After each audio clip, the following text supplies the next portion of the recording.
Olha essa classificação aqui, gente. Essa classificação, essa figura, se eu não me engano, eu tirei do Goodman, né? Não sei se vocês já estudaram um capítulo de Aynes pelo Goodman, mas tem essa figurinha aqui. E essa figurinha aqui, ela mostra isso aqui, ó. Uma classificação.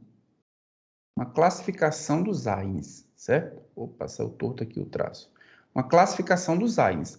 Baseada em quais critérios? Ó? Critério A, semelhança química. É aquilo que eu falei para vocês. Qual é o grupamento químico que deriva aquele anti-inflamatório? Então, a gente tem, por exemplo, os derivados do ácido salicílico.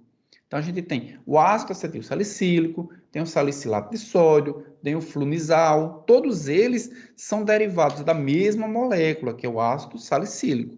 Ou seja, todos eles têm uma estrutura química muito parecida. Aí no embaixo nós temos, esse azul mais claro, os derivados do ácido acético. A gente tem o cetorolaco, a indometacina, tometina, nobumetona, e aí vai, né? Todos os outros aí, todos eles são derivados do ácido acético, ou seja, todos eles são parecidos estruturalmente com o ácido acético.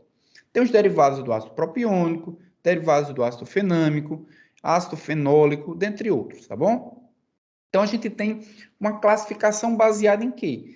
Em qual, se aquele anti-inflamatório ele é derivado de qual estrutura química. E a gente poderia pensar, se ele é derivado dessa estrutura química, por exemplo, se ele é derivado do ácido salicílico, todos esses anti-inflamatórios devem ter mais ou menos características farmacológicas iguais, não é verdade? Mas a gente vai ver que eles não são tão iguais assim. O segundo critério é esse aqui, ó. Seletividade pela isoforma da ciclooxigenase. Um pouquinho. Seletividade da isoforma da ciclooxigenase. E aí a gente tem uma linha no meio, certo? Essa linha no meio aqui, ó, essa linha tracejada, que ela é uma linha que diz que o anti-inflamatório ele é 100% não seletivo. A linha do meio diz que ele se liga igualmente tanto a COX-1 como a COX-2. Existem alguns anti-inflamatórios que se ligam igualmente a COX-1 e a COX-2? Existem. A gente está vendo, pelo menos esses daqui, eles são, né, a gente pode dizer que esses daqui, eles são relativamente, tem uma afinidade mais ou menos igual a COX-1 e a COX-2. Quando os anti-inflamatórios estão desse outro lado aqui, do lado esquerdo, quando os anti-inflamatórios estão aqui desse lado esquerdo, a gente pode dizer que eles têm uma afinidade maior pela COX-1 do que pela COX-2. Isso significa dizer que eles não têm afinidade nenhuma pela COX-2? Não significa isso. Mas significa dizer que eles têm algumas vezes mais afinidade pela COX-1 do que pela COX-2. Se ele pudesse ligar na 1, ele vai se ligar. Mas, se ele encontrar 2, ele também se liga com afinidade um pouco menor. Tá bom? E desse outro lado aqui direito, a gente tem os inibidores que são mais seletivos pela COX-2 do que para 1, que é justamente o contrário. Eles vão se ligar mais a 2 do que a 1, mas isso não significa que eles também não se ligam a 1. Tudo bem, gente? Tá entendido isso aí? Ó, e o critério C? O critério C é o critério de meia-vida plasmática. A gente tem uma linha no meio também aqui que mostra um tempo de meia-vida de aproximadamente 10 horas, certo? Que é um tempo de meia-vida intermediário, né? Que a gente pode considerar que são anti-inflamatórios que têm tempo de meia-vida intermediário.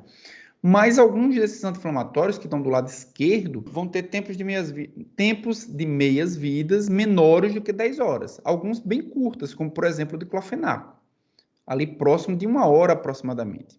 E outros vão ter tempos de meia-vida bem longo, depois de 10 horas, alguns chegando a quase 60 horas, que é o caso do piroxicam.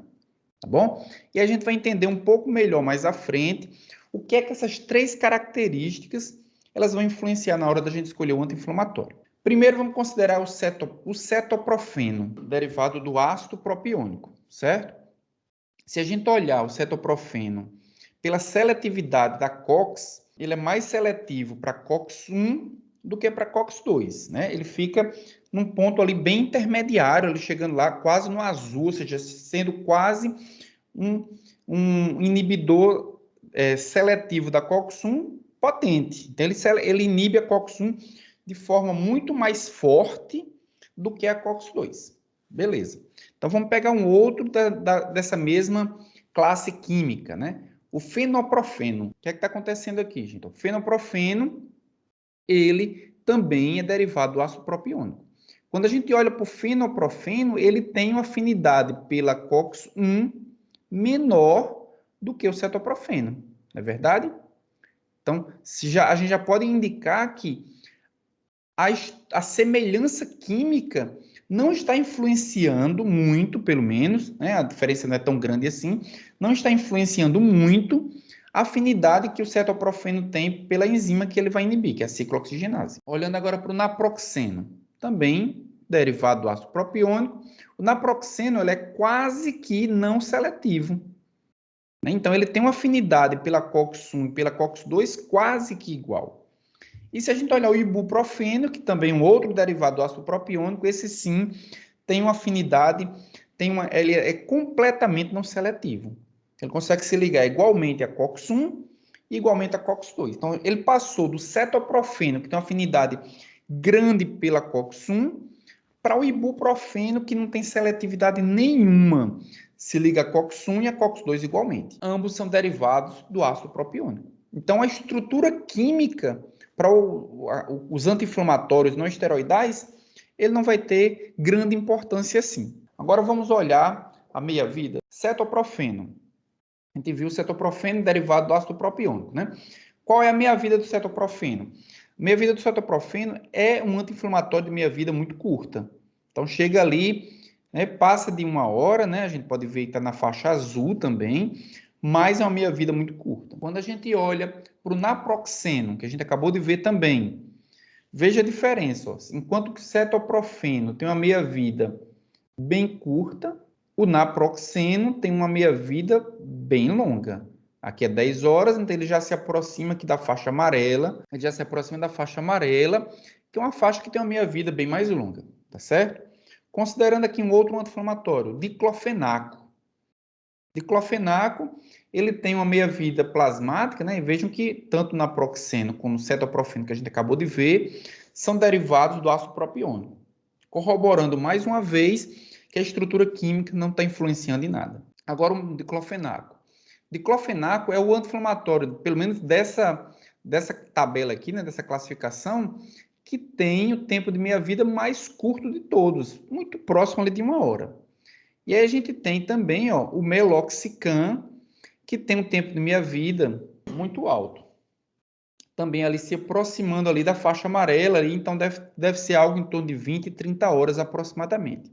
Mas se nós olharmos aqui para esses anti-inflamatórios que estão destacados, né, com essa linha vermelha, tanto o meloxicam como o diclofenaco, eles têm uma afinidade pela ciclooxigenase 2 muito parecida. Aí deixa eu perguntar para vocês. Vocês acham que se dois anti-inflamatórios têm afinidades parecidas pela ciclooxigenase, no caso é meloxicam e diclofenaco, mas eles têm tempos de meia-vida muito diferentes. No caso, o diclofenaco e o meloxicam tem um tempo de meia-vida muito curto e o outro tem um tempo de meia-vida muito longo. Vocês acham que isso pode ser um critério importante para a gente selecionar? E se a gente selecionar por esse critério, que diferença pode ter entre esses dois anti-inflamatórios? Então, só olhando pela meia-vida plasmática, de fato, um vai ter uma ação mais longa, enquanto que o outro vai ter uma ação mais curta. Só que quando a gente olha para as duas características associadas, se ele é seletivo pela COX-2 ou se ele é seletivo para a COX-1, a gente vai ver que existe uma diferençazinha. Eu vou explicar daqui a pouquinho, só para vocês ficarem com essa informação em mente. Tá bom, gente?